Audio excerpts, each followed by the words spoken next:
তারুণ্যে উদ্দীপ্ত এক যুবক বুধবার রাতে তার কুরআনের ক্লাসে উপস্থিত হল। পুরো ক্লাস জুড়ে তার উস্তাদ আমাদের নিজেদের উপলব্ধি জ্ঞান দ্বারা আল্লাহকে শুনতে পারা, সেই সাথে আল্লাহর অনুগত্য করা, এই দুই বিষয়ে বর্ণনা করলেন। যুবক ছেলেটি খুবই আশ্চর্য হল। আসলেই কি আল্লাহ আমাদের সাথে কথা বলেন আর আমাদের বিবেক দ্বারা আমরা তা বুঝতে পারি? ক্লাস শেষে সে ও তার সহপাঠীরা মিলে কফি শপে ঢুকল। কফির আড্ডায় শুরু হলো ক্লাসের বিষয় নিয়ে আলাপ আলোচনা।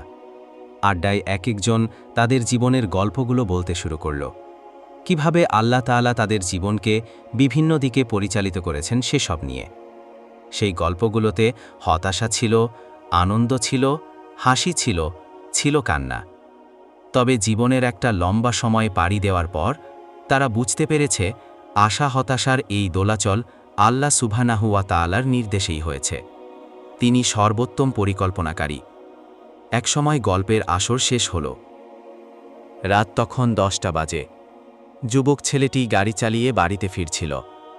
গাড়ির সিটে বসে বসে সে দোয়া করছিল, হে আল্লাহ, তুমি যদি এখনও মানুষের সাথে কথা বলো, তাহলে আমার সাথেও কথা বলো।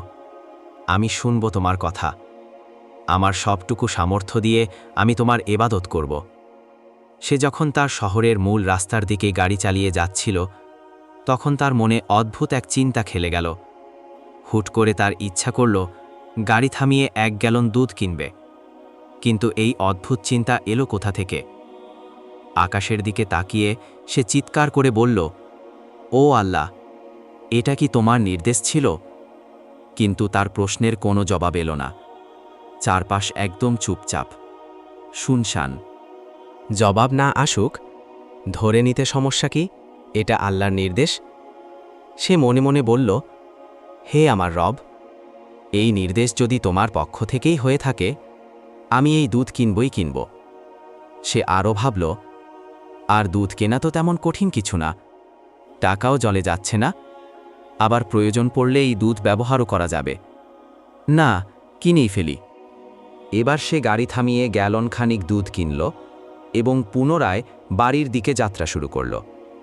গাড়ি যখন 7 নম্বর রাস্তার পাশ দিয়ে যাচ্ছিল, হঠাৎ করে তার মনে হলো গাড়িটা 7 নম্বর রাস্তা দিয়ে নিতে।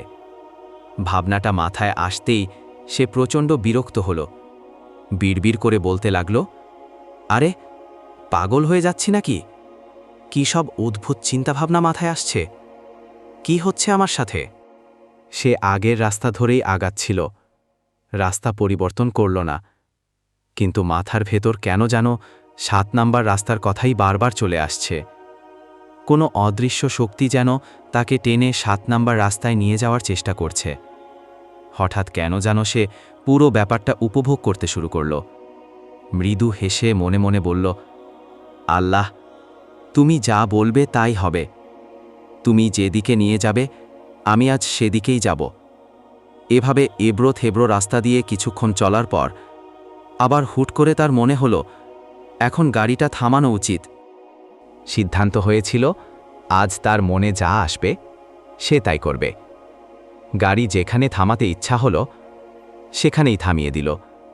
চারপাশ তাকিয়ে দেখল সে এতক্ষণে শহরের একদম একপাশে চলে এসেছে। এটা ছোটখাটো একটা বাণিজ্যিক এলাকা, খুব বেশি উন্নত না, আবার একেবারে খারাপও না।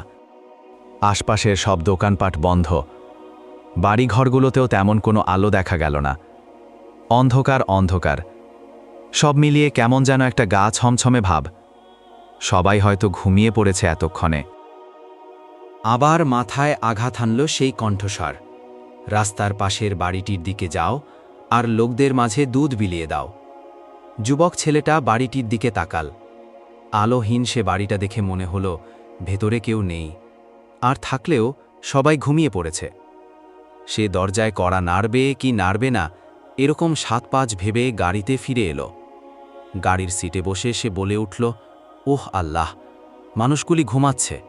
যদি আমি তাদেরকে জাগিয়ে তুলি, এরা প্রচণ্ড রেগে যাবে, আমাকে নির্ভুত ভাববে। এটা তো একটা কাণ্ডজ্ঞানহীন কাজ মনে হচ্ছে আমার কাছে। আবার কেন জানি তার কাছে মনে হলো তার এখনই যাওয়া উচিত আর তাদেরকে দুধও দেওয়া উচিত। যা হবার হবে। আবার সে মনে মনে বলল, ঠিক আছে আল্লাহ, এটা যদি তোমারই নির্দেশ হয় তাহলে আমি সেখানে যাব আর তাদেরকে দুধও দিব। আজ তুমি যদি আমাকে পাগল প্রমাণ করতে চাও, না হয় একদিনের জন্য পাগলই হলাম, তারপরেও আজ তোমার নির্দেশ আমি পালন করবই করব। আমার মনে হচ্ছে কিছু একটা ঘটতে যাচ্ছে, আর যদি কিছুই না ঘটে তাহলে আমি সোজা বাসায় চলে যাব। রাস্তার এক পাশ দিয়ে হেঁটে সে বাসাটার দিকে এগিয়ে গেল। দরজায় কড়া নাড়তেই ভেতর থেকে শোরগোলের শব্দ কানে এলো। গম্ভীর একটি পুরুষ কণ্ঠ জিজ্ঞেস করল, কে? কি এসেছেন? হঠাৎ করে দরজা খুলে গেল। বাড়ির কর্তা একজন মধ্যবয়স্ক পুরুষ, চেহারায় বিষণ্ণতার ছাপ। দেখেই বোঝা যাচ্ছে ভদ্রলোক ভীষণ রকম দুশ্চিন্তায় আছেন।